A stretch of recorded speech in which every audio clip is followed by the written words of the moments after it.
guys, it's Harrison with Mainely Acres Farms, and as you guys can see, tonight's video is going to be a part 2 on the mask build that I'm working on. As you guys can probably tell, I've already done some tinkering on it.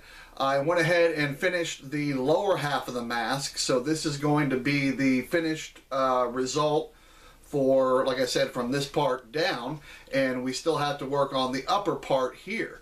But don't you guys worry, because I was able to videotape how I was able to achieve this distressed leather look, and I'm going to roll that clip now and catch you guys up.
So the next process, as you guys can see with my table back here with all these fur hide pieces on either side here, what I'm doing is trying to figure out what fur combinations I want to use to complete the headband part of here. Now I did put a couple coats of clear coat, I think it was the Rust-Oleum brand, over this, and the main reason that I wanted to do that was to lock in the color that I was trying to achieve. I was afraid that if I didn't clear coat it, it would be real oily and greasy, and you just get the stuff all over your hands when you go to put the mask on. So that was the main reason of clear coating.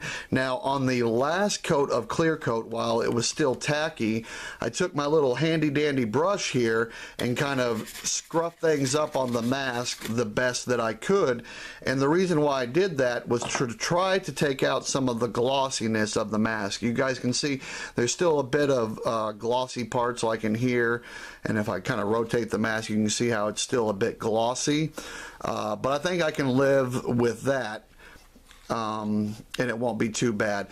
So let's start with the next process here, which like I said is creating different fur combinations to achieve the headband part. Now as I scroll over here you guys can see that I've kind of organized the combinations into 3 different choice groups here. So we'll call this first group here, this one here, A. We'll call this one B, and the last one down over here we'll call C. And the reason why I want to do that is because I'm going to need your guys' help. So when I do put these on the mask to show you what they're going to look like, I want you to vote down in the comments below to what combination you think will work better on this mask. All of the leather scraps that you see here on the table are recycled fur scraps. So these were taken apart from old covers, shoulder wraps, scarves, fur jackets and coats and things like that. So if you guys aren't one of those people that want to go out and trap or hunt a critter to get the fur, you can always use recycled fur scraps, and you can find a lot of this stuff at your local Goodwill or Salvation Army stores. So that's exactly what all this is. You can see there's a lot of stitching on the back of all of these pieces because that's originally what they were made into. So the first combo that I'm going to go with here is the A combo, and what this is it's kind of a reddish with some dark and light brown fur bits in it.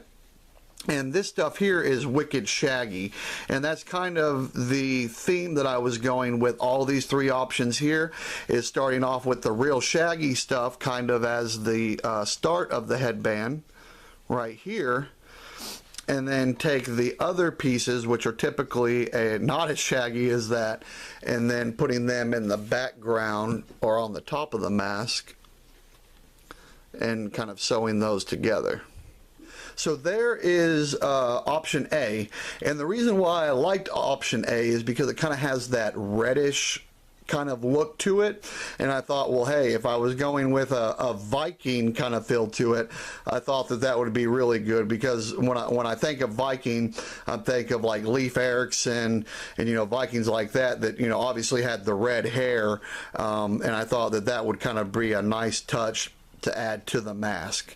So let me know if you guys like this combo. Let me know down in the comments by just hitting selection A or writing in selection A on the comments there.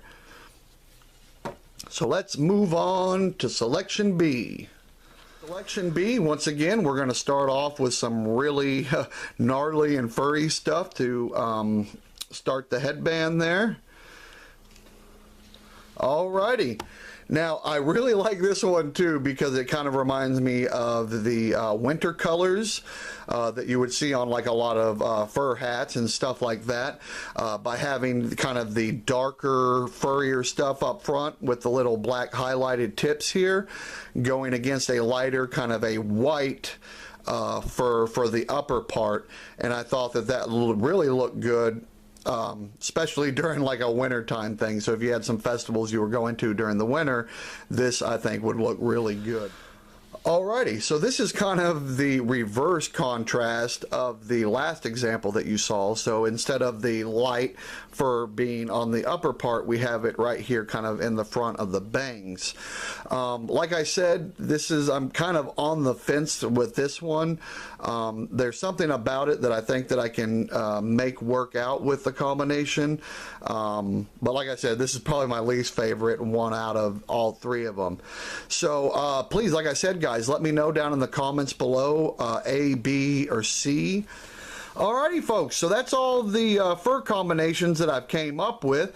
So you guys do your job and let me know down in the comments below what combo you thought looked the best on the mask and what you would go with. So as always, guys, thank you so much for tuning in. Thank you for all of your help in advance here. And as always, take care and spend time with that family.